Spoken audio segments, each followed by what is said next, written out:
Bronchitis means inflammation of the bronchial tubes in the lung.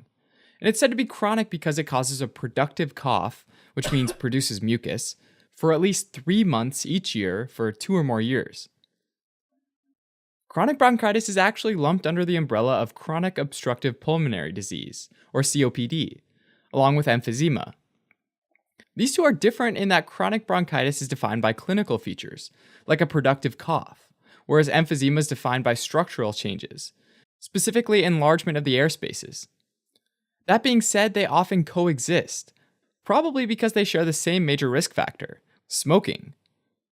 Other risk factors for chronic bronchitis include exposure to air pollutants like sulfur and nitrogen dioxide, exposure to dust and silica, as well as genetic factors like having a family history of chronic bronchitis. With COPD, the airways become obstructed, and the lungs don't empty properly, and that leaves air trapped inside the lungs. For that reason, the maximum amount of air people with COPD can breathe out in a single breath, known as the FVC, or forced vital capacity, is lower. This reduction is especially noticeable in the first second of air breathed out in a single breath, called FEV1, forced expiratory volume in 1 second, which typically is reduced even more than the FVC. A useful metric, therefore, is the FEV1 to FVC ratio, which, since the FEV1 goes down even more than the FVC, causes the FEV1 to FVC ratio to go down as well. Alright, so say normally your FVC is 5 liters, and your FEV1 is 4 liters. Your FEV1 to FVC ratio would end up being 80%. Now, someone with COPD's FVC might be 4 liters instead, which is lower than normal. But the volume of air that they can expire in the first second is only 2 liters. So not only are both these values lower, but their ratio is lower as well. And this is a hallmark of COPD. All that had to do with air breathed out, right? Conversely, for air going in, the TLC, or total lung capacity, which is the maximum volume of air that can be taken in or inspired into the lungs, is actually often higher because of the air trapping.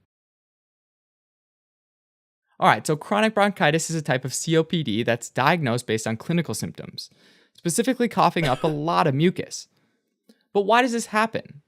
Well, first off, in the lungs, the walls of the normal airways have a couple layers to think about. Lining the lumen of the airways, you've got the epithelium, composed of ciliated pseudostratified columnar epithelial cells, which are named that because these epithelial cells have hair-like projections called cilia. Their nuclei don't align, and so it looks like they're more than one layer, even though they're not, hence pseudo-stratified. And because the cells are mostly tall and narrow, or columnar in shape. This layer also has the occasional goblet cell, which makes some of the mucus that lines the airway. Alright, so going deeper past that layer, you've got the basement membrane and loose connective tissue, called the lamina propria, which together with the epithelium makes up the mucosa.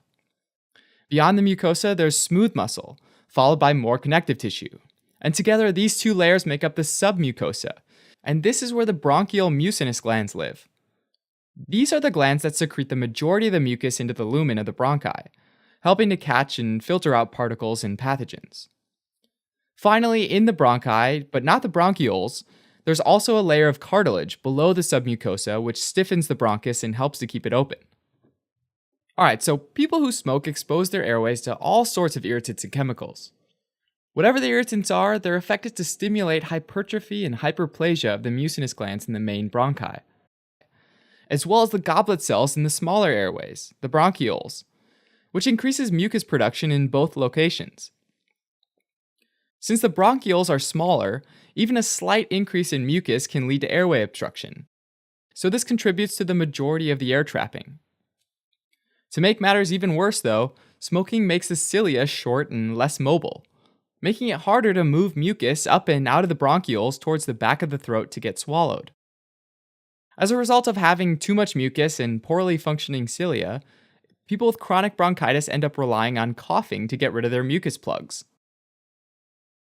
One measurement, typically done post-mortem, is called the Reed index, which is the ratio of the thickness of the bronchial mucinous glands relative to the total thickness of the airway, from the epithelium to the cartilage. Normally, this ratio should be less than 40%, but it can be over 40% for people with chronic bronchitis, because of the hyperplasia and hypertrophy of the glands. Even though an increased read index goes along with chronic bronchitis, the diagnosis is still done clinically, and this measurement's not usually used diagnostically. Alright, so all this mucus in the lungs causes people with chronic bronchitis to wheeze.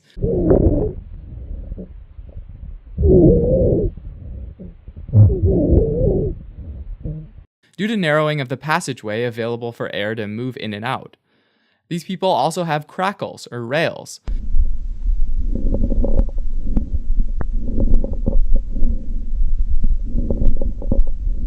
Caused by the popping open of small airways.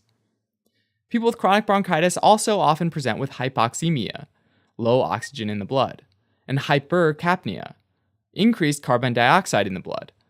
And this is because the mucus plugs in the airways block airflow, right?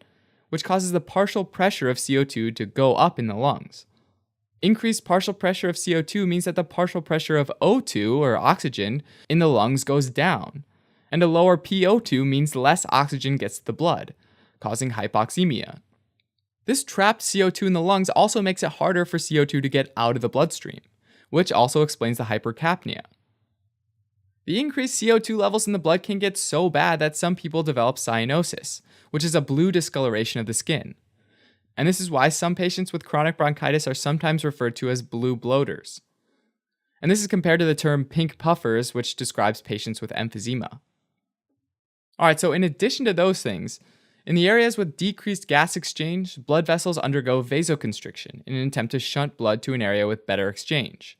Which, if localized to one area of the lungs, that would work pretty well. But when a large proportion of the lungs aren't exchanging oxygen effectively, a large proportion of blood vessels start to clamp down. And this has the effect of increasing pulmonary vascular resistance. And to maintain pulmonary blood flow, the body responds by developing pulmonary hypertension. Over time, this increases the work needed by the right side of the heart to pump blood to the lungs.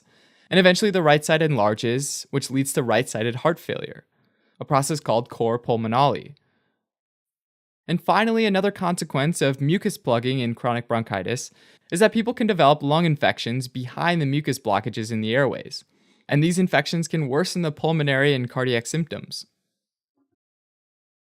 Treatment of chronic bronchitis largely involves reducing risk factors, like, for example, stopping smoking, but also managing associated illnesses. Supplemental oxygen, as well as certain medications like bronchodilators, inhaled steroids, and antibiotics to control secondary infections might also be used. Okay, to recap, chronic bronchitis is a type of chronic obstructive pulmonary disease, or COPD, where exposure to chemicals and irritants, like with smoking, stimulates increased mucus production in the airways, which causes a productive cough that lasts for at least 3 months each year for at least 2 years.